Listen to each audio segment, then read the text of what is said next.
នេះគឺម៉ូតូ Chiono ហើយ Chiono មួយគ្រឿងនេះចាប់ផ្ដើមមានសម្លេងប្លែកនៅផ្នែកខាងស្ដាំដោះឆែកមើលឆាច់មកញោមបំប្រេងសឹកដាច់ដុំបាត់ទៅហើយ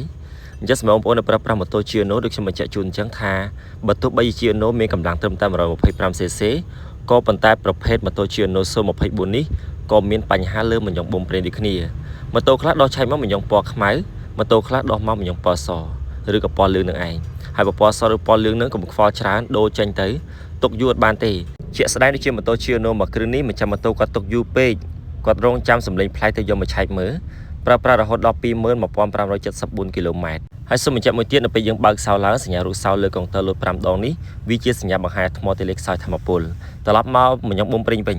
នៅពេលដែលយើងប្រើប្រាស់យូររហូតដល់វាសឹកបាក់ថ្មិញមញងប៉ុណ្ណេះម៉ូតូបើទោះបីជាដូរមញងបំប្រេងសៀនពណ៌ខ្មៅហើយក៏ដោយក៏អាចនៅតែប្រឈមទៅនឹងបញ្ហាម៉ាស៊ីនដូចគ្នាអញ្ចឹងសម្រាប់បងប្អូនដែលប្រើប្រាស់ម៉ូតូ Chiono បើល្អបំផុតសម្រាប់ម៉ូតូថ្មីក្រោយការប្រើប្រាស់ 10000 គីឡូគួរណាស់តែឆែកមើលមញងបំប្រេងផង